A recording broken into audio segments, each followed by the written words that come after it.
हाँ अभी देखो क्या स्टार्ट करने का, सैलरी शीट ना। तो देखो सैलरी शीट में पहला क्या लिखा है, लिखा था सैलरी शीट।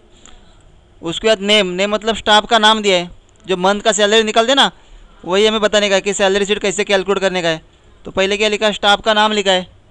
उसके बाद क्या लिखा है, बेसिक का मतलब क्या है, उसका मिनिमम सैलरी कितना है, वही दिया बेसिक सैलरी के अंदर। उसके बाद क्या लिखा है, HRA का मतलब क्या आएगा, हाउस रेंट अलाउंस, बोलते हैं ना घर भाड़ा, कि उसको मिलता है। गवर्नमेंट सर्वेंट को या तो रहने के लिए रूम मिलती है या फिर HRA मिल जाता है। वो बेसिक सैलरी के ऊपर कुछ परसेंट रहेगा, 20% जो भी रहेगा ना, उसमें बताया रहेगा कितना परसेंट है वो। उसके बाद क्या लिखा है,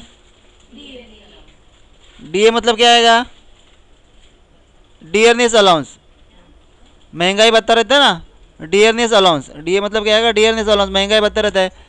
जैसे कुछ महंगाई बढ़ती है वैसे इधर भी कुछ इंक्रीमेंट मिल जाता है जो भी गवर्नमेंट सर्वेंट रहेगा उनको। उसके बाद क्या लिखा है, टीए मतलब क्या आएगा, ट्रैवलिंग अलाउंस, पास के लिए जो पैसा मिलता है उसको बोलने का ट्रैवलिंग अलाउंस। PF का मतलब क्या होता है, प्रोविडेंट फंड। क्या होता रहता है प्रोविडेंट फंड मतलब, अभी हर एक महीने का जो सैलरी रहता है उसमें से क्या होता है, कट होता है ना, समझेगा। जो भी सैलरी में से क्या होता है, हर महीने का कुछ अमाउंट कट होता है। कभी मिलता है वो रिटायरमेंट के बाद मिल जाता है, या फिर कुछ मैच्योरिटी रहता है ना उसका 15 साल 20 साल, उसके बाद भी आप उसको निकाल सकते हो। लेकिन मंथ की सैलरी में से क्या होने वाला है, कट होने वाला है वो। उसके बाद क्या लिखा है, ग्रॉस सैलरी मतलब क्या आएगा, सबका टोटल सैलरी कितना है आपका, बेसिक से लेके प्रोविडेंट फंड तक, वो सब आएगा ग्रॉस सैलरी में। और नेट सैलरी मतलब क्या, आपको हर महीने में कितना सैलरी मिलता है हाथ में, तो कितना सैलरी मिलने वाला है, ग्रॉस में से क्या कट हो जाएगा, प्रोविडेंट फंड कट हो जाएगा। ग्रॉस सैलरी में से क्या कट हो जाएगा, प्रोविडेंट फंड कट हो जाएगा, समझेगा इतना। और क्या क्या कट होता है, कभी कभी प्रोविजन टैक्स रहता है, या फिर दूसरा अगर आपने कुछ लोन वगैरह लिया रहेगा ना तो भी माइनस हो जाएगा। अभी कंडीशन देखो क्या क्या लिखा है, HRA मतलब हाउस रेंटल अलाउंस, कैसे कैलकुलेट करने के लिए बोला है, HRA कितना आएगा 10% of basic salary, basic salary के 10%। कैसे निकालोगे फिर, इक्वल टू, पहले किसके बजाओगे, बेसिक सैलरी। अभी बेसिक सैलरी का 10% ना, तो बेसिक सैलरी मल्टीप्लाई कितना आएगा 10%। मल्टीप्लाई के लिए क्या दोगे, स्टार बटन दबाने का है। मल्टीप्लाई के लिए क्या आएगा, स्टार बटन दबाने का है और बाद में इंटर कर दो, आ गया। इसको ड्रैग करोगे, मालूम है ना ड्रैग करने का। DA बोलो कैसे आएगा, DA कितना रुपए बोला है, 500 रुपये बोला ना, कितना है 500 है, लिखा है DA इक्वल टू 500। कभी 500 आएगा ये बेसिक सैलरी ग्रेटर दैन 5000, जिसका जिसका बेसिक सैलरी 5000 के ऊपर रहेगा उसको 500 आएगा, बाकी सबके लिए कितना आएगा 300, समझेगा। हाँ तो कैसे करोगे, ई फंक्शन लेने का, किधर से लोगे, फॉर्मूला, इंसर्ट फंक्शन, इफ, और ओके कर दे, आ गया। हाँ अभी किधर जाओगे, बेसिक सैलरी के बताने का ना, एक बेसिक सैलरी ग्रेटर दैन 5000, कितना लिखा, बेसिक सैलरी ग्रेटर दैन 5000, समझेगा। अगर बेसिक 5000 के ऊपर रहेगा तो कितना बोला है 500 आएगा इधर, अदरवाइज कितना आएगा। और बाद में क्या करोगे इधर से, आ गया। और DA बोलो कैसे आएगा, DA कितना बोला है 1000 रुपीज़, DA कितना बोला है 1000 रुपीज़ ना, किसको आएगा 1000।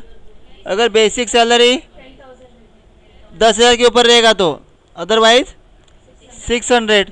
तो इधर भी फंक्शन लेने का है, कैसे लोगे, formula, insert function, if, okay, आ गया। किधर जाओगे, बेसिक सैलरी के बजाने का, ये बेसिक सैलरी ग्रेटर दैन 10,000, 10,000 के ऊपर रहेगा तो कितना बोला है, 1,000 रुपीज़, अदरवाइज कितना बोला है। और ओके, समझेगा। प्रोविडेंट फंड तो इजी है, कितना दिया है, calculate PF for all the staff, कितना परसेंट निकाला है, 3.33%। किसका, बेसिक सैलरी का। तो इधर आते equal to basic salary multiply 3.33% और इंटर कर दो। हाँ, देखो इधर कैसे आएगा। हाँ, वापस देखते एक बार फिर, पहले ग्रॉस देखते हैं। पहला ग्रॉस के लिए क्या आएगा, टोटल निकालने का ना, तो ग्रॉस के लिए क्या आएगा, सम आएगा। कैसे निकालोगे, equal to sum bracket open, इसको ड्रैग कर दो इधर और इंटर, है ना।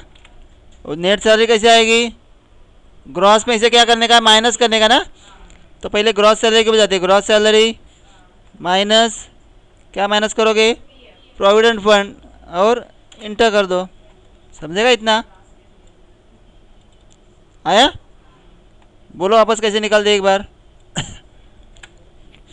पहला HR है, कितना निकालोगे, 10%, बेसिक का 10% equal to basic salary multiply 10%। आ गया, इंटर कर दो।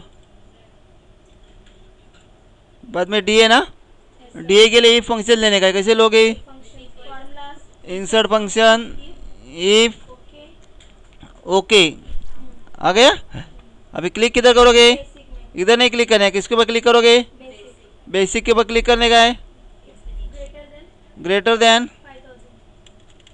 5,000 है ना, 5,000 के ऊपर रहेगा तो कितना बोला है,